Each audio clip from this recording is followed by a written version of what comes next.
Hey, hello. Welcome to episode number 23 of the People We Love podcast. I am Adam Choi. And I feel kind of crappy today, but that's all right. I'm going to slog my way through this. My voice sounds a little weird. I got a little sore throat and I've been weak, but yeah, I'm going to tough it out for you people. But again, I'm going to, real quick, I'm going to do most of my plugs and stuff right up front, get that out of the way. The website is peoplewelovepodcast.com. Everything you need is on there, peoplewelovepodcast.com. Please tap subscribe or follow on whatever platform you listen to podcasts on. 5-star reviews on iTunes are always helpful. And there's also a private Facebook group where you can meet and interact with others and talk about the show. That is called the People We Love Podcast Group. But let's get right to it. Today's guest is actor, writer, and comedian Kerstin Porter. She joins me to talk all about her life and career, which has been filled with tons of travel. Originally from Northern California, she's lived in San Diego, Santa Cruz, New York, London, Seattle, and Los Angeles. But in New York is where Kerstin first met comedian and actor Nicole Byer, who inspired her and basically told Kerstin to start taking improv and sketch comedy at Upright Citizens Brigade. And Kerstin is definitely thankful for Nicole's encouragement, which was really a turning point in life for her. I'm not going to summarize the whole episode, so let's just get right to it. Here's Kerstin Porter.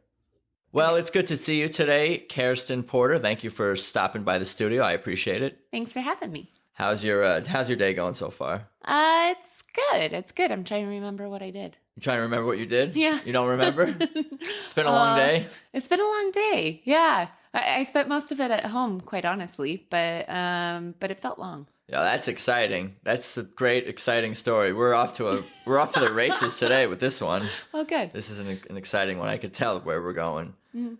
Well, why don't you tell me? Why don't we just get right into it? Why don't you tell me about yourself and where you grew up and from birth to the present, and we'll go from there.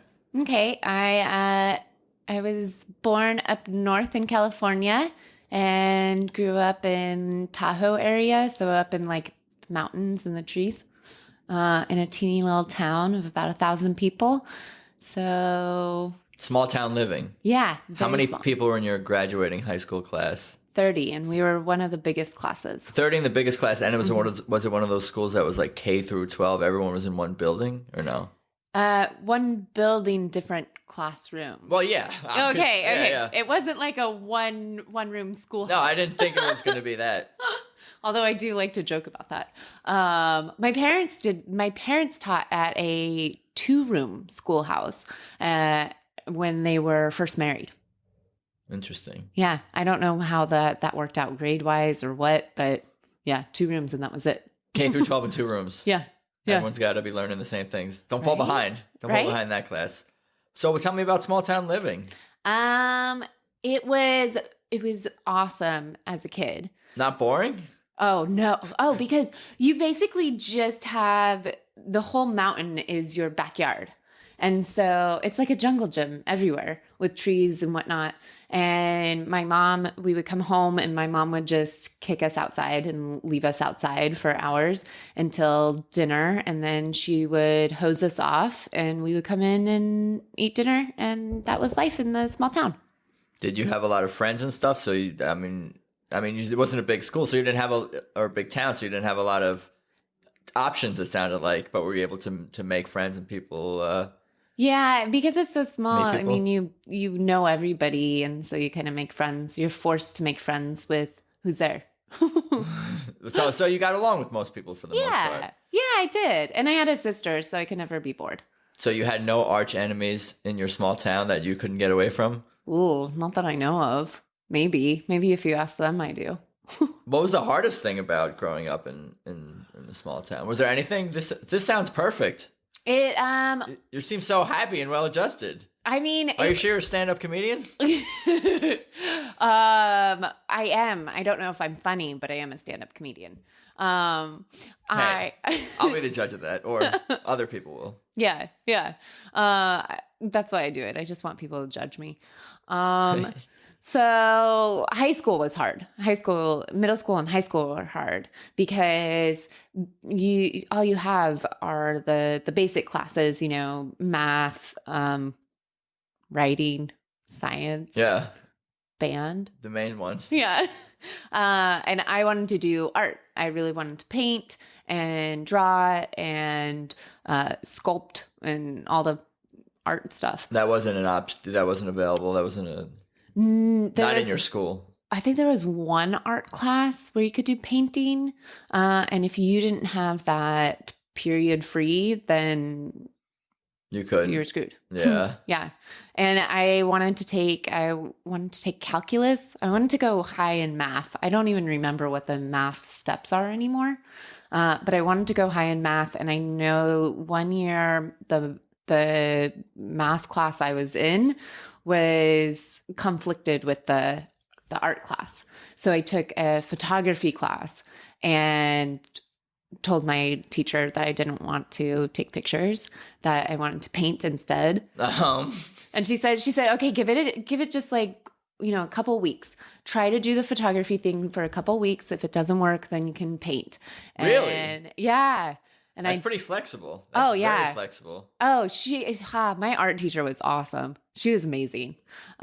She was very understanding, and especially of students like me that wanted something different than the regular classes. So she was great. And 2 weeks went by and I went to her and was like, okay, I want to paint now. Really? Yeah. I thought you were going to be like, I don't know. For some reason, I assumed or thought that you would be like, yeah, I got into photography because that's kind of how those things work. Yeah. So you're pretty steadfast. Is that the right word? Firm in your... With that, I was, yeah. And it was fun because I would model for some of the other students. And I love doing that. I love being on the other side of the camera. For photography. Yeah. But, oh God, no, I don't care how the camera works or why it works or the composition or anything like that. To this day, I think photography and filming is awesome. I don't get it. And I don't really in particularly care why the camera works or how it works. I love that other people do. Yeah, I'm kind of similar I'm not super interested in the technical aspect of anything. Yeah. I mean, it's for my benefit to learn as much as I can about the technical aspects of filmmaking and podcasting and modern technology and all that, but I just want to do the thing. Yeah. And produce the thing that the technology can do. Yeah. I don't really care about how things are getting done. Yeah, same. How they cook the chicken. How does that phrase go? How they bake the turkey? How they cook the eggs? How they bake the eggs and the turkey and the chicken? I don't know. I don't know what we obviously aren't chefs either. No, we're not. Okay, so you were into, so what happened when you started painting and photography? I wish, before we go into that, I just wish that other classes were like that and were like that for me. Yeah. Where you could just tell the teacher, yo, I don't want to learn trigonometry. I want to do basic math. That's what I'm into. Well, and see, there are other math classes but I was a dork and loved math. I still love math. I loved math. That I could have easily changed my schedule and gone to an easy math class, but I was like, ooh, I want challenging math. That's interesting. So I got screwed out of an art class. I was nothing like that. I was not looking for the more challenging math class. What was it about math that you liked? Was it more or less that you were good at it, so you liked it, or was it the other way around? I was good at it. People love things they're good at. Yeah. Humans love those things. And I always thought it was just interesting. The way, I don't know, it's like a fun puzzle. Yeah, because there's an exact quality to math. You're either right or you're wrong. Yeah. Which I love art, but there is something to be said for math where it is a right or a wrong. And art sometimes is so annoying where you're like, oh, well. It's all subjective. Yeah. If you just change this one thing, it would be even better. And then you change it and it's like, oh, but now it says a totally different message. And you could spend hours and hours, which I do. I spend hours and hours rewriting stupid screenplays over and over. There is no right answer. I can't reach an answer and be done. Yeah. It's never done. All right, well, I guess the question becomes, are you making it better or are you just making it different? Ooh. That's kind of what I sometimes try to ask myself. That's true. I hit a point sometimes where I have to walk away. Otherwise, I'm just making it worse. It's not different. It's worse. I hear. So tell me about the painting. What happened when you started painting in photography class? I loved it. I loved painting. And we didn't really have this is slightly off, but we didn't have a drama department or anything like that. I think my senior year, they offered a drama class, and it was a period I couldn't do. And I didn't really enjoy the teacher, which I kind of feel mean saying now, but I didn't really like her. That's come up a bunch of times over the podcast, even for myself, or maybe in conversations with people, where it's like people quit things because they don't like the teacher. It's amazing how, like, if you have the right teacher, you become really interested in whatever subject, or could be. Yeah. But you don't like a teacher, but you might like what they're teaching, but you're turned off, and that door becomes shut. Yep. And I shut that door. Yeah. But I ended up being in a friend's senior project, and I got to act.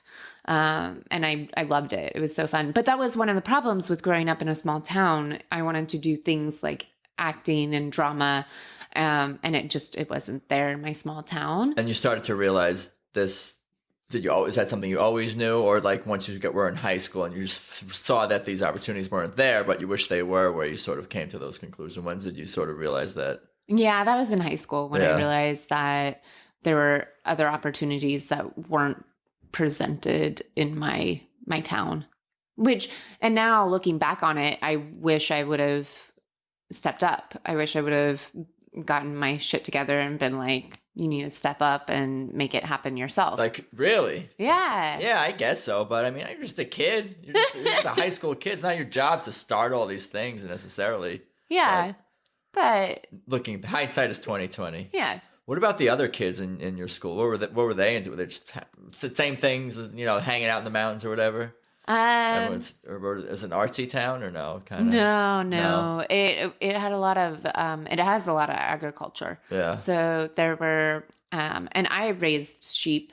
There was a lot of, I think most of the kids raised some sort of animal. You would get the animal in the spring, and then during your whole summer, you would raise this animal. And then in late summer, so August, we have the county fair, and you sell it, and you usually make a few $100s. And what happens to that animal that you sell? It ends up in the grocery store. Oh, yeah. That's right. Yeah. And how does that make you feel? The first sheep I had, I loved, was Awesome Sheep, and I cried and cried. I think that one the store bought. And then the next year I had this sheep that was so stubborn and such a pain in the butt that when I sold it, I was happy. And I was like, awesome, go die. This is a cold-hearted person I'm talking to over here. Wow. No, that's the life you knew. I don't know. This is all very foreign to me. Like, I went to a rodeo one time with my family years ago in Wyoming, and we were the only people rooting for the animal to run away.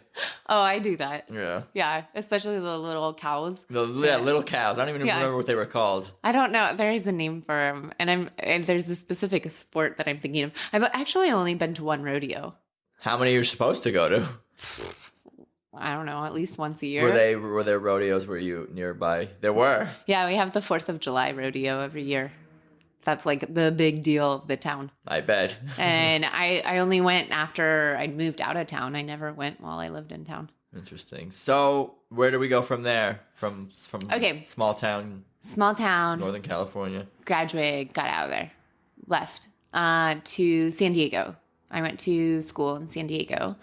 And one of the reasons I went there is because they have a ton of majors. So I figured I could figure out whatever I wanted to do. So you didn't know exactly what you sounded like you were already kind of pretty well-rounded even at that point you doing some performing and photography, modeling and painting and yeah, I was very calculus. Yeah. I was very much into the arts and loved the arts. But I also loved math and was thinking maybe like architecture. That's arts meets math. Yeah. I think. Yeah, right? Yeah. I also was thinking nutrition because I love nutrition and I love all the workout stuff. I think is so fun. So I went there because it had all of them. I don't think there were any other schools. Plus in California, if you're in state, it's super cheap to stay in state. It was San Diego State? Mm-hmm. Yeah. Yeah. So I went there because I didn't want to get debt. Ain't that a big party school from what I hear? Yeah. Yeah, I know all about San Diego State. Oh, yeah. No, I don't. Not personally, but I seen them on the list. Yeah, they were, I think we were mentioned in The Simpsons when I went there as one of the top party schools. I remember that was a big deal for weeks that we were mentioned in The Simpsons. Yeah. I went to Syracuse. That also tends to make the lists. Mm-hmm. We're great at the most important things. Right? We got it down. Academics number 2 or 3. Oh, I think it was further for San Diego State. Yeah, maybe. No, I'm talking about my priorities. Oh, sorry. Okay, that's cool. Well, tell me more about San Diego State and when you got there and yeah, what happened from there. I started. I went into theater classes and right away was in love with it and knew that's what I wanted to do. I also did a ton. Performing. Yeah, performing. Acting. Yeah. And I did actually that was later. I then went to Santa Cruz, UC Santa Cruz. I transferred because there weren't very many plays that were put on at San Diego State. And so if you missed, I forget, it was like maybe 2 plays per semester, and one was a Shakespeare play.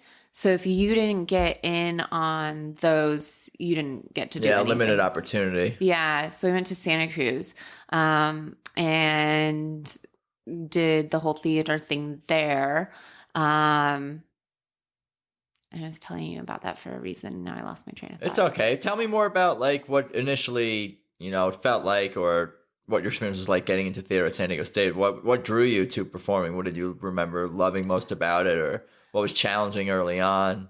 Oh, I remember why I was mentioning Santa Cruz, because in Santa Cruz I started doing screenwriting and stand-up. But anyways, back to San Diego. We can come. Yeah, we're gonna get there. We're gonna get there. Power of editing also. We got that in the back pocket too. Oh, good.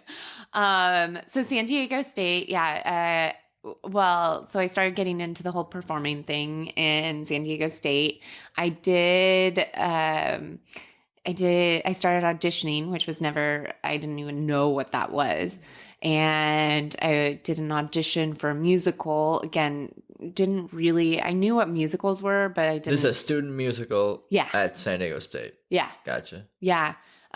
First time I had auditioned, I didn't know a lot about musicals. I watched Fiddler on the Roof and The Sound of Music because that was one of the 10 DV or VHS tapes we had growing up. So I had those down. But so I auditioned for this musical and I went up there and I'd been practicing it. Singing and dancing? Did you have experience doing these things? The singing, no, not really. Oh, okay. I sang in a choir, but not really. What about the dancing? Dancing at that point was fairly minimal. Yeah. So you're like, I can't really sing or dance, but I'm going to go for it. Yeah. Okay, just making sure I'm following here. I wanted to be a ballerina. That was like my ultimate dream when I was little. Me too. Right? Really? No. Oh, man, you got my hopes up. Did I really? Yeah, you don't know me super well, so. Oh, man. Okay. Is this a reoccurring thing? No, the sarcasm? Or? The hopes up and being let down? Maybe.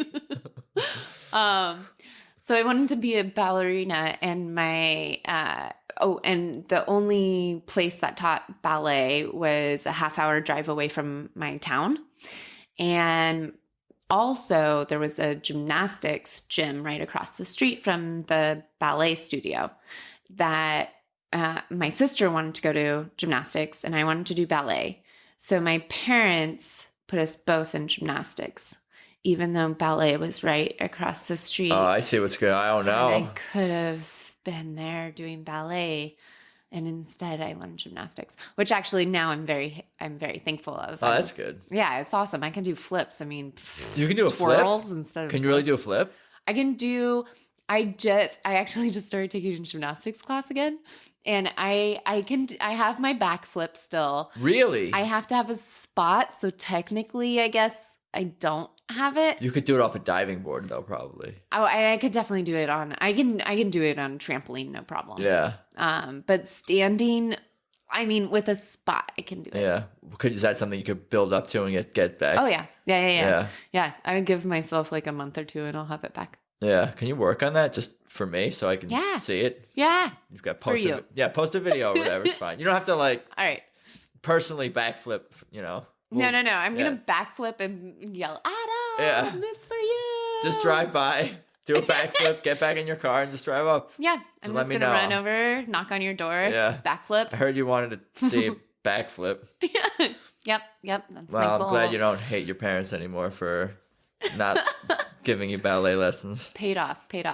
So back to San Diego State. Sure. I went in for this audition, right? Not very well prepared, obviously. Although there was another girl who was a musical arts theater student, and she had been doing tons of auditions, blah, blah, blah. And she helped me out with my audition piece. So I was feeling a little confident. And I walked in and I was like, all right, I'm going to be doing a piece from Les Miserables. And they started laughing. They all cracked up. Because that's not how those words are pronounced. No, right. No, that is not a Spanish word. That is a French word. Yeah. French words. Yeah, and I didn't know what was going on. I just heard them laughing at me. That's pretty funny. And my entire body shook as I sang that stupid song. It's the on my own with no one here beside me. I think even I know that one. Yeah. Dawson's Creek made it even more famous than it is. And yeah, so I sang that shaking and just broke into tears and ran out. Oh no. And I've never auditioned for a musical since. Ooh. Are you ever going to again? Upon No. request. No. Yeah. No. Are you going to ask me? Am I gonna see what? Yeah, because you said upon request. No, I mean, Okay. as if like someone like, yo, you got to audition for this musical, and you're like, no, you got it. It's perfect for you, and you have a great chance to get. Like, it would have to be something like that. That's what I'm like. Only if it was the same people, and I could go in and do a prank on them. I can't think. Yeah, of you want to a get prank. back at them, right? Yeah. Then I feel like I could be fixed, and then I could do musicals. Maybe really I am like this amazing musical theater performer. If you got to cultivate that talent, you got to get those people who are auditioning for it to pronounce something incorrectly on tape. Yes. And then make that tape public. That's it. I don't know how to do that, but I will. Maybe I'll have them say quinoa or acai. Quinoa. Yeah.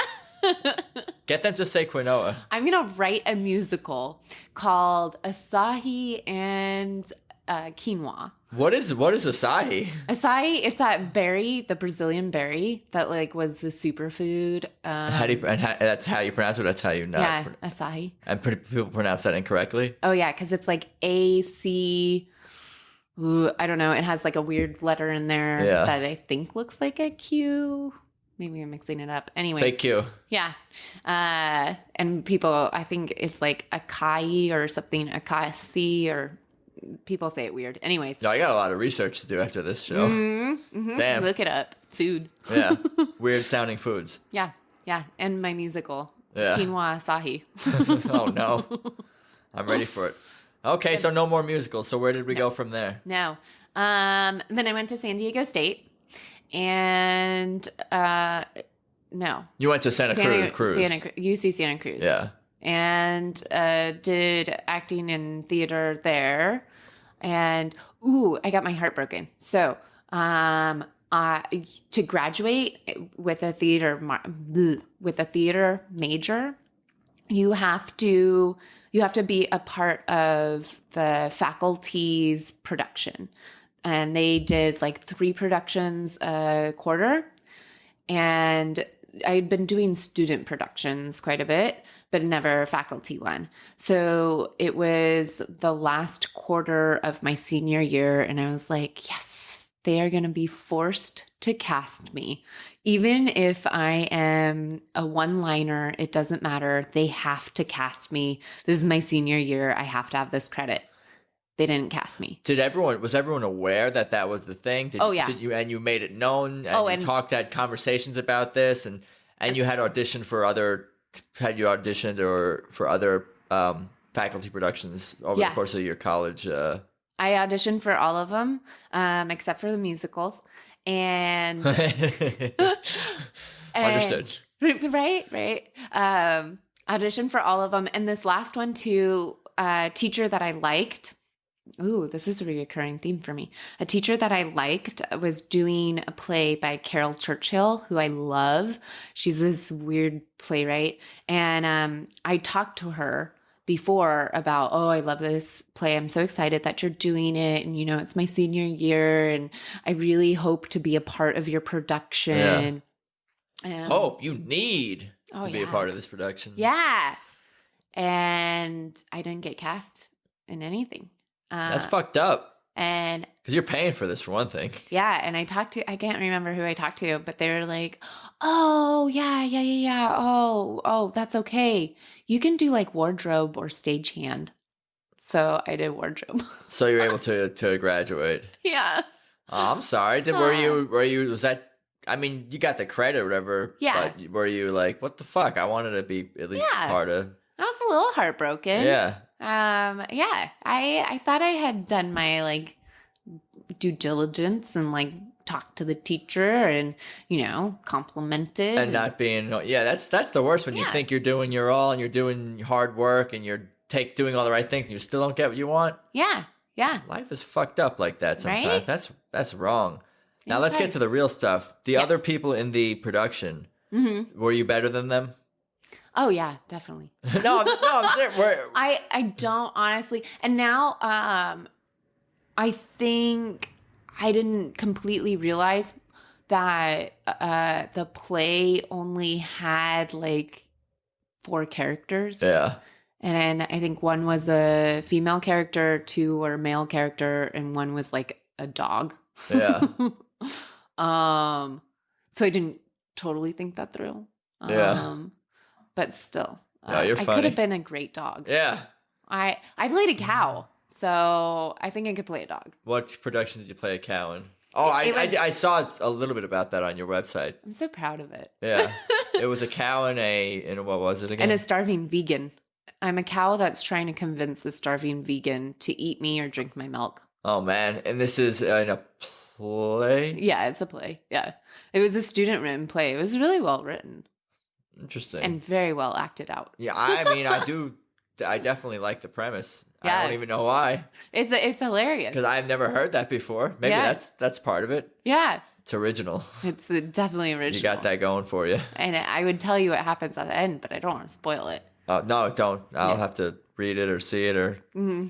Is it traveling? I don't. I think Broadway? It disappeared. Did Broadway pick this up? Oh, I definitely. I hope so. If they know it's the first Broadway play. Yeah. Yep. Sweet. Okay, so where are we now? Okay, so graduated from. So you were able to because the wardrobe they gave you a diploma. Yeah, they did. Here, go hang up these clothes and we'll give you your diploma. Yeah. I did a great job of hanging. And then I went to London.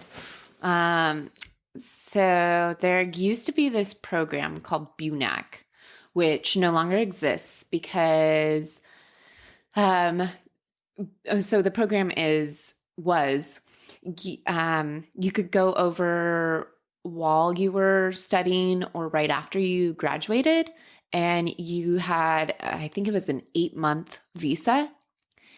And it was also, so you could go there, it was 8 months. They could come here and it was 6 months. And we shut that program down and we're like, we're not letting in other people. And so they were like, well, if you're not letting us come over and with this program, then we're not letting you come over. You're come over. You guys come over. So this program no longer exists. Anyways, after I graduated, I got into this program and got an internship at a theater in London. Was this affiliated with Santa Cruz College, or this is completely separate? Completely separate. So this is kind of a work opportunity. This is an internship opportunity. Yeah. So I had an internship at a theater, and I was told that I would be doing like stagehand stuff, and I could sit in on castings and help out the director and be in on rehearsals. And I got there, and which I knew at first, they had me making tea. Which they did say at the beginning, you'll be making tea and stuff like that. And then it will expand to other things. So it was fine. Although I got yelled at for making tea wrong because, and the woman was like, you made the tea wrong. And obviously because you Americans, you threw all the tea over into the ocean. Yeah, that's messed up. It was just hilarious. Yeah, you can't mess with tea over there. That's like what they do. Oh, yeah. What they're known for. Yeah. So made tea, and then later it became more that I was doing marketing stuff.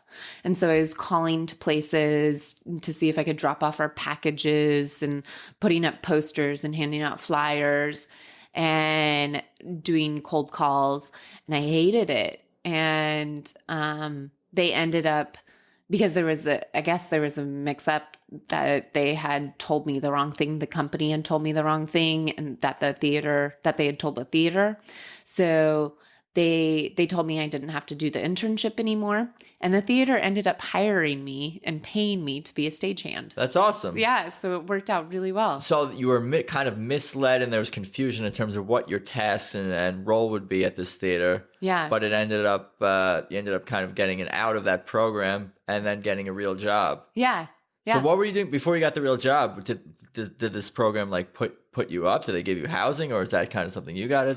No, that was all stuff I had to do. Yeah. But honestly, it was really cheap.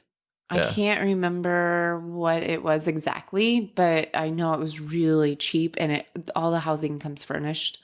And it was super cheap to live there. They refer you to like where to go and all that. No, you just found it. I showed up.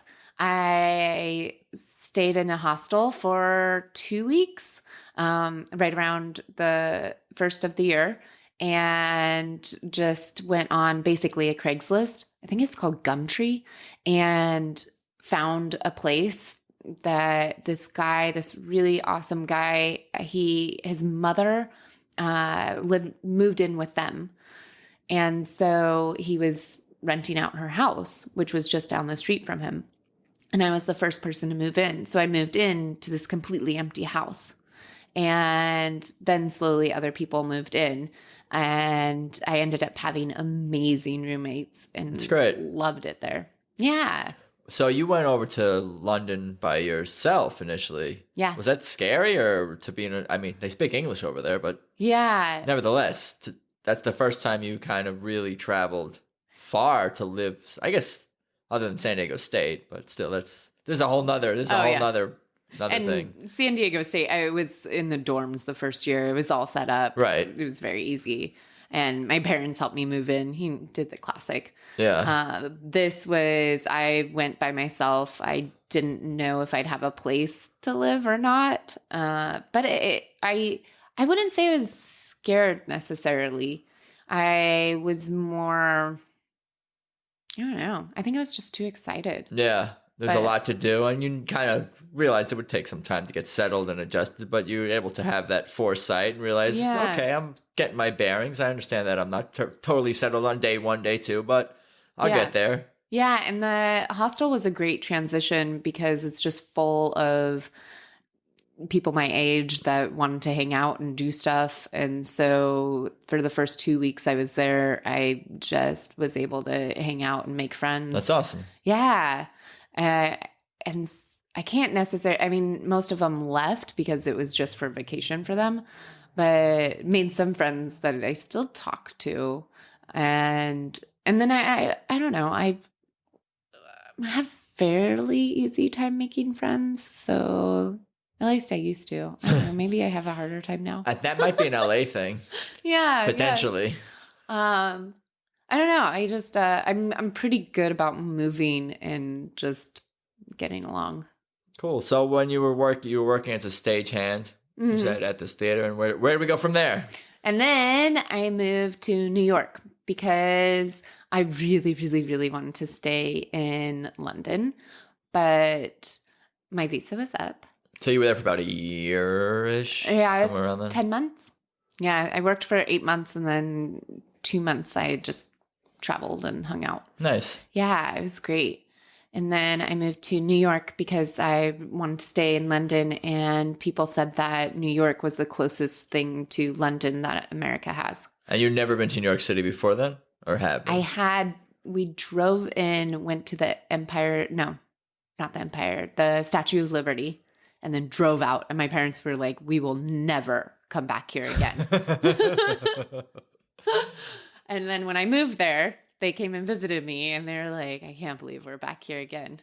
And it was funny because my dad was like, I love it. Oh my gosh, this is wonderful. There are like people that say hello and there's stuff to do. My mom was like, oh my God, there's people and they talk to you. Not all of them. Yeah. Some of them talk to you and you don't want them to talk to you. Oh yeah. Yeah. There's those. You got those here too. But where in New York did you live? In Brooklyn, in Bed-Stuy. Nice. Yeah, which was really fun.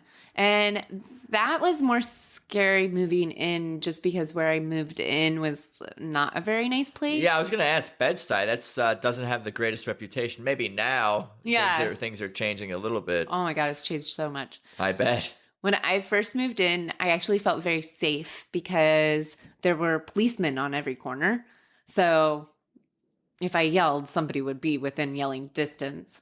And also, it is a community there, and they're very close. And so everybody knew me, especially because I was the only white girl. I was the snowflake. And so everybody knew me, and they would say hello. So I felt pretty safe. And also, it felt like a nice community. If anybody messed with me, I hope they would have my back. Yeah. I don't know. Nothing ever happened, so. That's good. Yeah. Good. So that story ends well. And how long did you live in Brooklyn for? And what did you do there? We'll get into that. I was there for like 4.5 years. So while I was there, I did theater, which actually, so the whole theater thing is kind of funny too, because I always wanted to do film, and I kept doing theater. Just because I knew it. And people are like, oh, real actors do theater. So I kept getting sucked into theater, which I did some cool productions, but I really wanted to do film. And I worked at this restaurant because that's what you do. Sure. As an actor, you get a job as a waitress. No doubt. And, pay the bills, and then somehow your life gets sucked into restaurant life. I worked with Nicole Byer. She was the hostess at this little restaurant in New York. Yeah. Oh yeah. So she's a comedic actress. She's been on a few things. Saw her pop up in Lady Dynamite, and one time I came back, I was working with this theater group, and they had cast me in a one-act play, and it was this short little, maybe 7-minute thing about evil Santa Claus and evil elves. I was one of the evil elves. It was so fun because up until then, I'd been playing these dramatic, just depressing characters. It was always like a girl that was abused, or a girl whose boyfriend had just left her for another woman. They were all just terribly sad. Yeah. And I finally played a funny character. It was so fun. I loved it. And I told Nicole Byer about it. So I told her about this one act, and she was like, oh yeah, that's a sketch. And I was like, what's a sketch? She's like, oh my God. Okay. So what you need to do is you need to go to UCB. You need to take an improv class. Once you've taken a couple improv classes, you need to take sketch classes. You want to do sketch. And I was like, I still don't know what you're talking about. Sure, we'll unwrap this and unpack this, but why improv before sketch? Was there a thought process behind that suggestion? I'm guessing to get used to Performing. used to performing and used to comedy formula, and so you can kind of get out of your skin. Yeah, and just to get loose in front of audiences in a different way. Yeah, because I was fairly uptight. Not uptight, but very naive and in terms of your performance. And performing. Yeah. So I think that was the thought process behind that, and also just to get me used to what the formula was. Sure. And on my feet before I jump into the writing aspect of it. So after she told me that, I went to UCB and started taking classes. How long after she told you that did you get into UCB? Do you recall? Was it like the next day, or was it that day, or was it like a month went by, or 2 months went like? It probably I want to say it was like that night or the next day. Wow. I respected the crap out of that girl. Yeah. She was driven. So she was a hostess, and she would always say, I'm going to be an actress. I'm going to be an actress. This is just a part-time gig. I'm just making money so I can be an actress. This isn't my deal. While everybody else was running around trying to get the best shifts, trying to be a waitress, a bartender, get the best shifts, make the most money, and your life gets sucked into being a waitress. You put too much focus and time and energy on being a waitress or bartender or getting better gigs in that world. You can lose sight of why you're taking those jobs in the first place. Is that what you're saying? Tends to happen or can happen? Oh, yeah, definitely. And did happen to the people working with you, not named Nicole Byer? Yeah, tons of people. And I still talk to some of my friends about it, of just how our lives got sucked into it. Because also you work long shifts too, and then you go out and drink because you're just tired of working and doing that. And then the next thing you know, you're back at work doing it again. And she was always hustling for acting. She never was hustling for the restaurant job. And she just inspired me in that. And I knew that she was going to be somewhere someday because she believed it so much. That's awesome. I don't really know her at all, to be honest with you, but I can tell by the way you were describing her and the tone of voice you took when you were, explaining how you need to go, what you need to do is this, and you need to how confident and how knowledgeable that she seemed to be about that. And yeah. She was very sure of what needed to happen for you and what you needed to do. Yeah. She definitely knew and sent me in the right direction. I'm really thankful that I went into improv and went down that road. And I don't think I saw her perform improv for a long time. And I finally did. She was in a group with two other women. One of them was Shasira. No, I can't say it. Shasira Zemeda. And they were so in tune with each other. And this is at UCB in New York. And this is pre SNL for Shasira Zemeda. Yeah. The group was Doppelganger. And I don't know if they still perform together or what. You said improv. Yeah, improv Gotcha. troupe. Mm-hmm. Yeah. And they just were so funny and could really play off each other. And I was so impressed. And that, I don't know if, honestly, in the restaurant, if I was like, oh, this girl's going to make it for sure. But after that. No one's ever sure. Right. But after that show. But after watching her in the show, it was like, done. Yeah.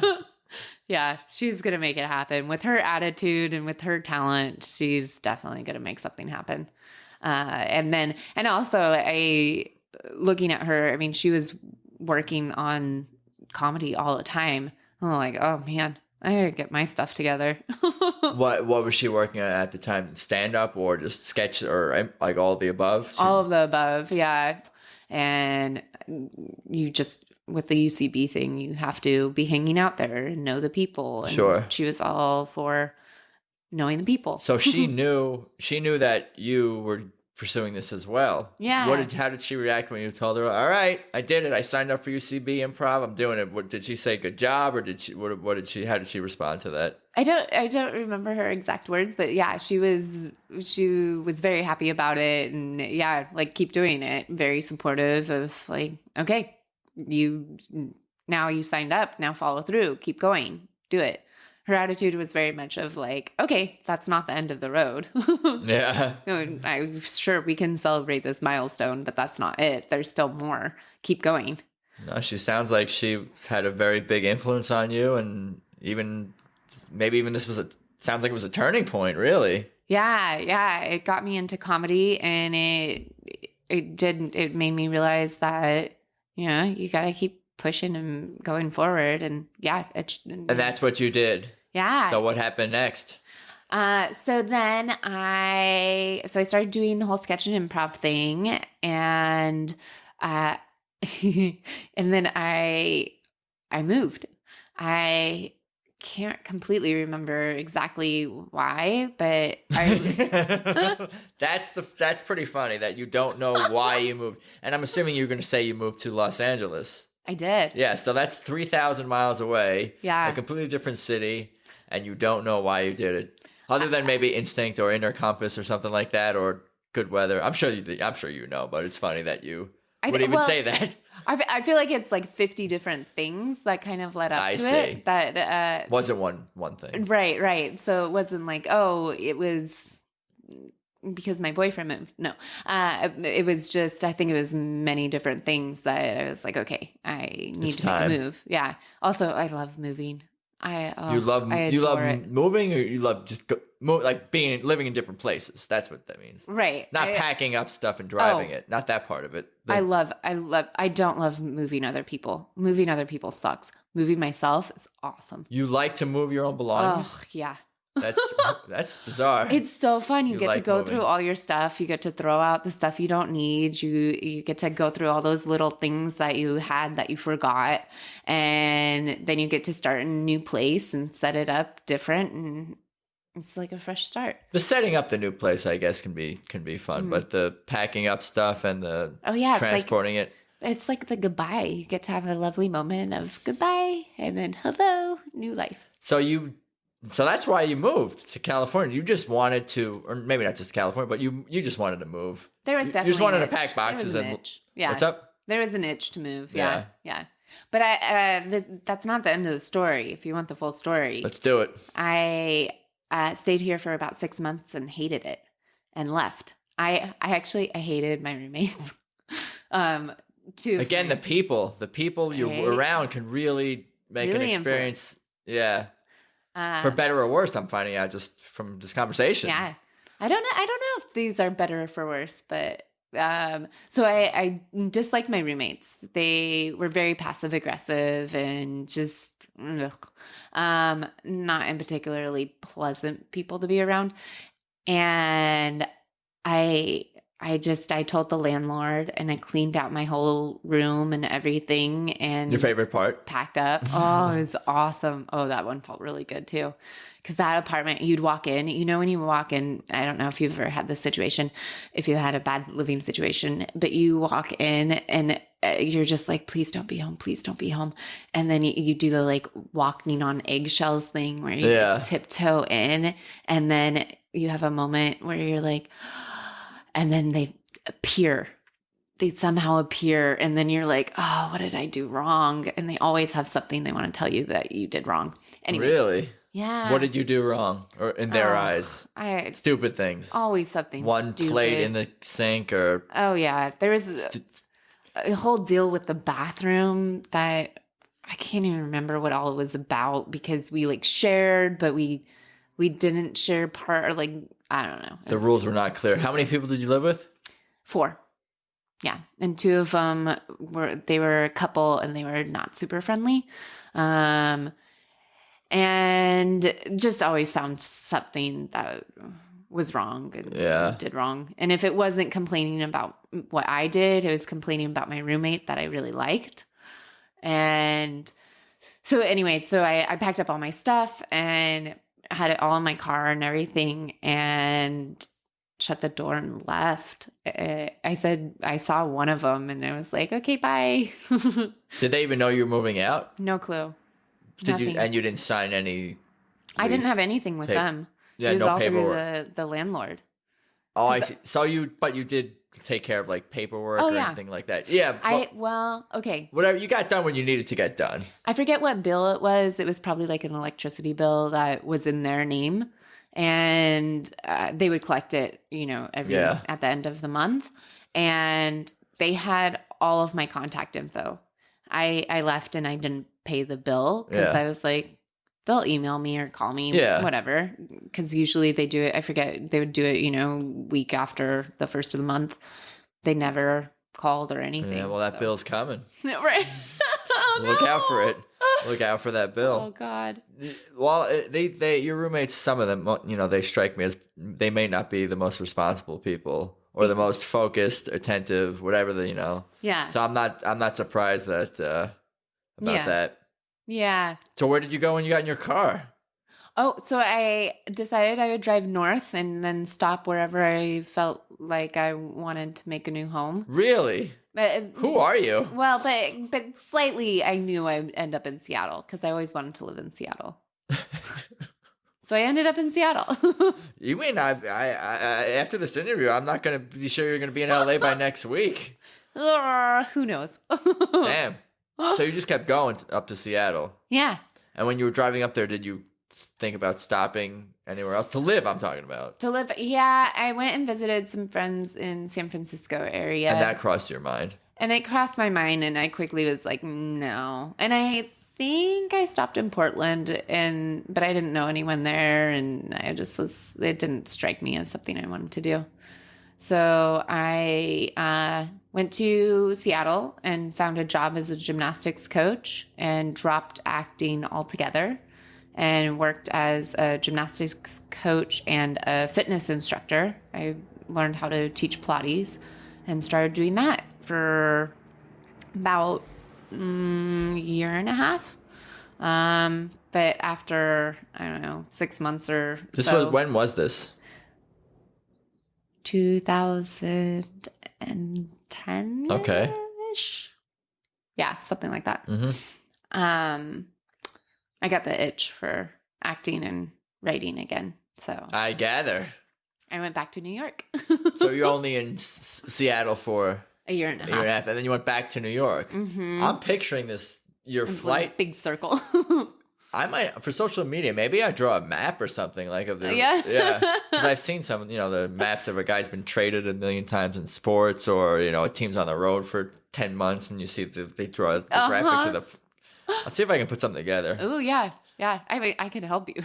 Maybe. Yeah. It's a little all over the place. Yeah. Okay, so we're back in New York now. Back in New York and back in Bed-Stuy or what? Yeah, where was I? Bushwick. Back in Brooklyn. Brooklyn in the house. Bushwick in a house. Now I'm teaching fitness classes and gymnastics and doing a ton of sketch and improv. And it was fun because at UCB they had the Del Close Marathon, and I would go. The what marathon? Del Close. Wait, let me make sure I'm saying this right. Yeah, DCM, Del Close Marathon. Which is what? Oh, it is a improv festival, and they used to, which now I believe it's moving to LA this year. So it's put on by UCB, and it's a ton of improv, 24 hours for 2 or 3 days. And it's just craziness. Did you know before you moved back to New York that you wanted to get back into improv, sketch, comedy, entertainment, all that? You knew before. Yeah. You knew before, because you mentioned when you got to New York you were teaching fitness and Pilates, but that was just your work. But you knew, you were going back to New York to yeah. And I was like, that's it. No more bartending, no more waitressing. I'm out of that. Won't do that anymore. Then I was teaching fitness nice. To make money. Yeah. And then doing all the improv and sketch at night. Yeah. So yeah. And then went to the DCM, the Del Close Marathon, and ran into Nicole. Again. Yeah. Which is really cool. And it must have been some time since you'd seen each other. Yeah. At that point, it was 6 years or something. Wow. Yeah. Yeah. Yeah. But and you remembered each other. Yeah. That's good. Yeah. Yeah. She was excited to see me there. Nice. And likewise. So that was cool to be able to see her. And at that point, I think she had made quite a name for herself. Yeah. So that was really cool too, to be like, oh my God, you've done it. Yeah, Look at you. You did what you said. Sharing her success. Yeah. Yeah.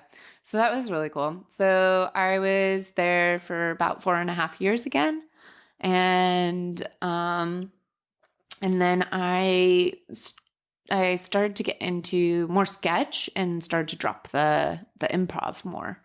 And then I started to write a pilot and thinking about writing longer things. A half-hour comedy pilot. Yeah. So then I moved back to LA. And that one, I knew I wanted to do film. And I didn't want to, because again, I got sucked back into stage, even though it was improv and sketch. Yeah. I was back on stage again. And I was trying to do film stuff, but they're not as eager out there to do film like we are out here. I mean, here I can say film and I have 6 people with a camera around me saying where, when. Yeah. They're like, oh, I think I might know somebody who knows somebody. Yeah, in New York, there's a lot of productions, but not quite like Los Angeles. Yeah, not definitely. exactly the same. Not the same. No. So I came back here to do film. Also, my mom got sick, and so I wanted to be closer because my parents were living up in Northern California. Mm-hmm. So I could be closer to them and do film. So, acting and writing mostly. Yeah. And so I'm back in LA, and now I love it.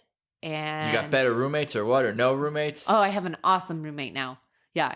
Have an awesome roommate, and I know what I want to do. I think when I moved to the first time, I didn't really want to be doing the whole acting thing. I was getting frustrated with it, and I wanted a break. And so I thought, oh, if I move, maybe that will shake it up and I'll feel better about it. But it just made it worse. So coming back now, I feel ready for it and back in and writing. And now I do stand up as well and doing a lot more films. And yeah. How's the stand up going?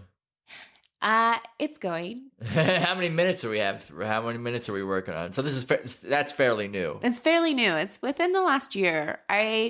I'm not a hardcore stand-up person. Yeah. I enjoy it, but I would rather be doing the writing and the acting. So I spend more of my time writing and acting. I just finished up just today, I finished my side of editing my web series and handed it off to another editor.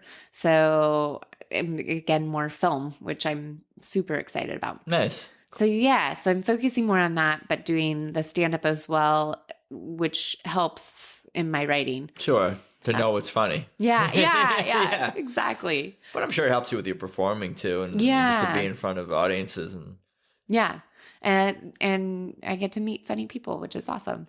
Do you remember when you first, your first couple of stand-up performances? Do you remember what that was like, or how you felt about it? So my first before, during, and after the performance? Yeah, maybe. Let's see. Let's talk through it. Sure. Take your time. I did, the first stand-up set I ever did was in New York, actually, at the Creek and the Cave, which is a comedy club in Queens. An awesome little spot. And I did an open mic there. I want to say this is like 8 years ago, maybe even 10. And I decided to try it out, and I might have been the only woman. There might have been one other woman. And I from what I can remember at the beginning, I was scared, but it wasn't bad. And I got up there and I basically talked about cuddling with my clothes when they come out of the dryer and how amazing that is. I may do the same sometimes. Oh yeah, it's the best. Yeah, oh my God. Yeah, I pour all the hot laundry onto my bed and I just, yes. That's where it's at. Oh, and living in New York, you can't do that because you have to go to laundromats. And so when I would come home, it was the best thing ever. And so my whole stand-up set was about that, which was probably really weird with me like cuddling myself on stage. And afterwards, I was surrounded by the male comics that were just like, oh my God, that was so good. You did such a great job. When are you going up again? What do you do? So do you want to go to another mic together? Let's go to another mic together. It was like, this is too much. What's going on? Yeah. You don't know what everyone's intentions are and where they're coming from. So yeah, good to be skeptical. Yeah, and nice to hear compliments, but good to be skeptical. Thank you. Yeah, in the moment too, it kind of hit me where I was like, "Oh my God!" I was just doing like weird, cuddly stuff on stage, and now I'm getting lots of male attention, which feels a little awkward, being that you just watched me for 5 minutes cuddle myself. Yeah, that could be good though. Yeah. I mean, for one thing, that sounds funny. I laughed. Thank you. Related, so. So yeah, hey, maybe I should bring that bit back. Yeah, just do an hour on hot laundry. Or I guess you can expand it to laundry. And no, the hot laundry though, that's where it's at. What's that? Cold laundry sucks. No. It's terrible. Yeah, now I got no use for that. That's right. Yeah, so that was my first set, and then I don't think I did it for a couple of years, and until. I don't know how I got LA dragged back on. Yeah. Out here. Yeah. And then when I moved out here, a friend of mine was like, "Oh, I always wanted to do stand up." And I was like, "Oh yeah, I've done it before." When I had done it like once or twice. Well, that counts. Yeah. It counts. And so we got the courage up to go together and do a couple open mics, and I was like, "Oh yeah. Oh, I did go up." Actually, no. When I lived in New York last, I went a couple of times because I'd be hanging out doing improv jams, and there would be open mics going on. And I'd go and say hello to people that were doing the open mics, and then be like, "Oh yeah, sure, I'll jump up and do an open mic." Yeah, but whatever you do up there and it gets a reaction, gets people to laugh, Yeah. Doesn't matter, right? What your performance or preparation or level is at. If you go out there and make people laugh. Yeah. Yeah, I think some people laughed. There you go. Yeah. And I went to London and actually performed too. I got thrown into a when you were back in London. Yeah, when I went and visited. Is that how a lot of people get into this stuff? People just seem to be like, you should do it, or people are forced, or people need a nudge for these things, I think, a little bit. Yeah, I feel like once you do it, then you're like, okay, I can do this, done. And you get hooked where you're like, oh my God, I just need one more time to go up and get like that laugh, that real good laugh. Yeah. Just one more, please. It's like a hit. You're describing like a hit of crack or something like that. It's definitely a drug. Yeah. But it's wonderful. So yeah, now I'm addicted again, and not seeking an intervention or anything like that. Yeah, it's better. It's probably healthier for you than crack. Yeah. Pursuing stand-up comedy. Yeah, sometimes. I'm not sure how much healthier. Yeah, but sometimes I wonder. Yeah, but definitely healthier. Yeah. At least it's not destroying your body, just your brain. Yeah, maybe. Maybe a little. There are some where you walk away from and you're like, I hate myself. This is terrible. Why do I do this to myself? Yeah, but everyone bombs, and everyone has bombed from whether you're. Actually, I think Seinfeld never bombed. He said, but besides Jerry Seinfeld, I don't think anyone else has not bombed. I remember what I did today. Oh, man. It's been a long day. Hour and 3 minutes later. I knew it would come to me. You were home. We established that. I was home. I dropped my stuff off at the editor. So I got that done too. I did get out of the house. And then I went to an open mic. And the mic was all men. And in the middle of the day? It was 6 o'clock. 6 o'clock. Okay. So yeah. That's about the earliest any of these will start, I think, right? Yeah. There's some that are 4 and 5. Really? Yeah. Crazy, I guess because so many people, don't have normal jobs in Los Angeles. So yeah. And those are the people who will perform at these things. Yeah. And some people like to hit them all up. So just start at 4. I asked a guy, I think he said his record in a night was maybe 8 he did in one day. Oh my gosh. Something like that. Wow, that's impressive. Yeah. I was like, holy shit. Yeah. Jeez. Oh, so I did this open mic and it was all men. Yeah. And I bombed. I realized a lot of my jokes are more for women. At least the ones I was doing today, there were quite a few where I was like, okay, well, you guys don't relate to that at all. Oh, and that joke makes you very uncomfortable. Okay.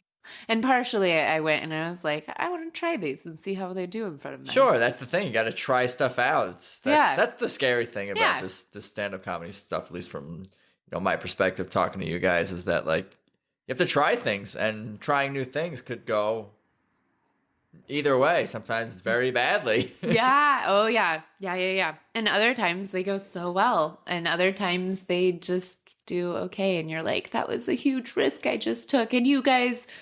You slightly chuckled? Really? Yeah. Do you think, would you use these jokes if you were like speaking to like a women's conference? Like, because I know like comedians do like corporate gigs, so they write jokes for like the corporate gig, or they're going to do like for like, they write specific to, the audience, like if it's like a, sort of a private gig or something like that. So if you were to like speak to a room of women, you think you would use these jokes, or would you still kind of think, what can I do that has more universal appeal in general? Like, how do you balance that?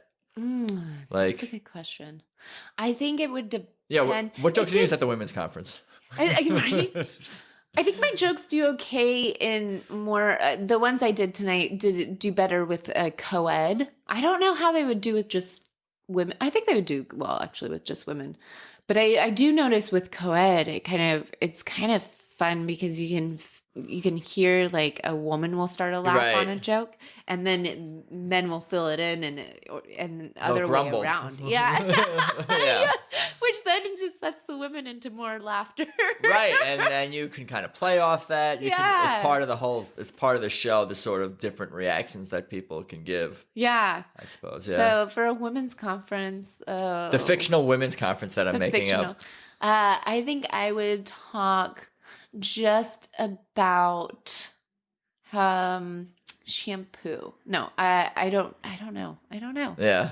That's a good question. It's not that important of a question. No. I feel like this deserves some good thought. Well, we can get back to it maybe off an hour and 3 minutes later. Yeah, off the show. All right. Yeah.